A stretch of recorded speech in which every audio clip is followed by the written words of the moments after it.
Hi, SuGo Capital investors. This is Sarah Sullivan, founder of SuGo Capital.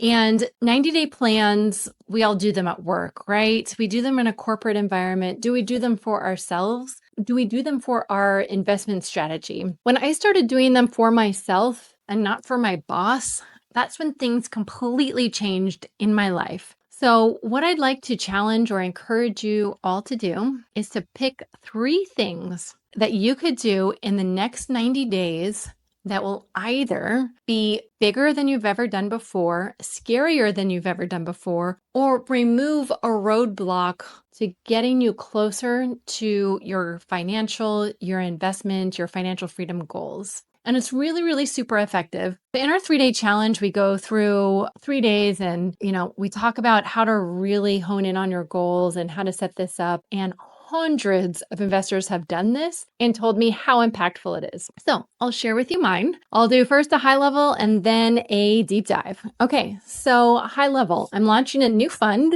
and the goal of the new fund is to relieve a lot of the pain that our investors have told me. They said, okay, we invest 4, 5, 6, 7, 8 times with you, and each time we have to sign a new PPM. Each one we get a new K1. We're in a different system, a different portal. It's just like a hassle. So our new fund is a customizable fund. So you sign one set of docs, you get one K1, and you can invest in all of our offerings for this year and forever going forward. So that's a big deal. It's a big learning curve for me. So I put that on my goals for this year. Another one is I have not opened a solo 401k.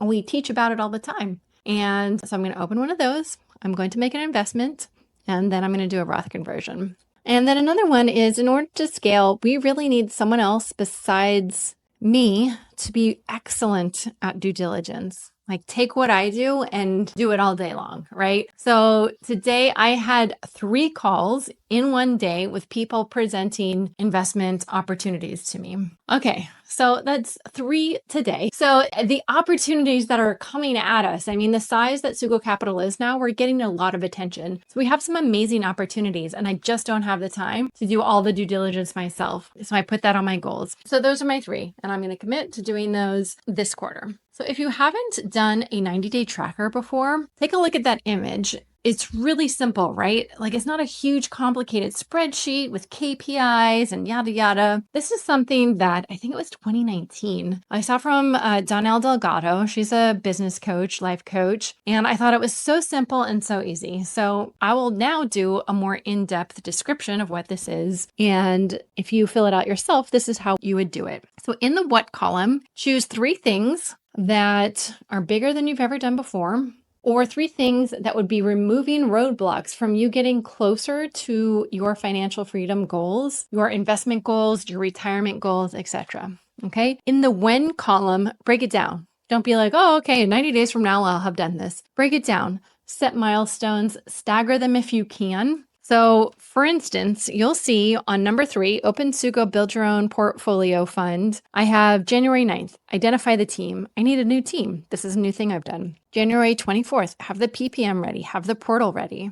January 31st, have a webinar, present it to the investor community, the SuGo community. And roughly 1 month later, fund and close your first deal within this fund. So it's not just, okay, at the end of 90 days, this is what I'll have done. Really identify weekly or monthly things you can do to get you closer to that goal. It'll make it much more likely. It's like bite-sized pieces you can get done every week, every 2 weeks, etc.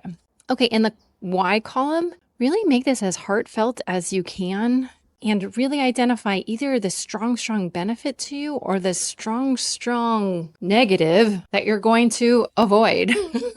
So you can see my examples there. In the column who, this is who do you need to tell? And so a lot of us, we make goals in our head and we don't tell anyone. A, no one else can hold us accountable that way. And B, no one else can help us that way. And D, no one else, there's so many things. So you'll see, for instance, onboarding an additional due diligence team member, my number 1. My who is my business partners, internal and external. So internal, I need to let my team know this is new requirement. I need to have a new team member responsible for this. And I need to tell all my existing and my future business partners, here's the process we're going through. Here's the person you will work with, etc. Now that's kind of straightforward. Looking at number 2, you can see my who is my husband, my business partner in the SuGo community. Number 3 is a CPA, a new CPA, my current attorney, a future attorney, a platform manager, SuGo community, my marketing team, my current internal and external business partners. There's a lot of people to tell. So it's to have accountability. It's to help me. It's to provide connections that might help me. That's the who column. Now in sacrifice, this is where you would identify either what you will sacrifice or what you won't sacrifice. And I didn't have any what you won't sacrifices this quarter, but in previous quarters, I would say I won't sacrifice time with my daughters. I won't sacrifice sleep. Other times I'll say for 30 days, I will sacrifice sleep. For 30 days, I'm getting up at 4:30 in the morning in order to get this darn thing finished, right? So let's see. Lots of times people will sacrifice Netflix, time, going out to bars with friends. That's kind of like, oh, okay, that's easy to know. Another one is, and you can see this for my number 2, my sacrifice is I'm just going to be okay with being annoyed. I think it's really annoying to consolidate IRA accounts and open accounts and do paperwork and stuff like that. So my sacrifice is I'm just going to be okay with being annoyed in order to get through this thing, right? Then the last column is reward result. You can put result first. I usually do. But that's saying, how do we know what is the result? So where we know we've actually accomplished the thing that we have in the what column, how do we know that we've done it and we've been successful at it? Now, lots of times I don't hit the results. And then the next quarter, I have to put the what back in and I have to rework it. But in this one, you can see, okay, so I have some goals. Let's say number 1, the due diligence team member. So a result is that I will have 3 new investment opportunities for the SuGo Capital community for Q1 through Q2 that I will have not been the primary due diligence person for. I will still look through the due diligence. I will still do due diligence, but I won't be the person who did due diligence on everything from beginning to end. I will have, the final version and I'll look at that. And then there's reward. And a lot of people forget this and I do too.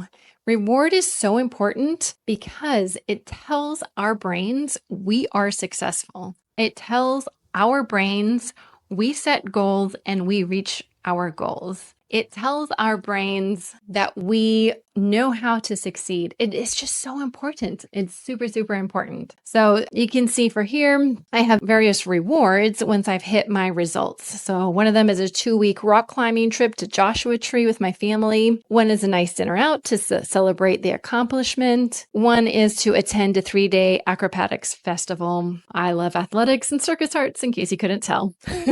So I hope this helped you kind of look into 2025 and just pick 3 things every quarter that you can do that get you closer and closer to your retirement goals, get you closer and closer to your passive income goals. And if you have any questions and you want me to review your goals in a group setting, or you want feedback from other investors in the SuGo Capital community, click the link in this PS. It's a link to our open office hours. It's every Tuesday, 1 p.m. Pacific. I show up. No agenda, no webinar, no presentation. It's just a bunch of investors all talking together, masterminding. It doesn't matter if you're a current SuGo investor or if you're not. It's open for everyone in this community. And the goal is to really help us broaden our horizons and learn from each other. So I'd love to see you there. And best luck for 2025, everyone.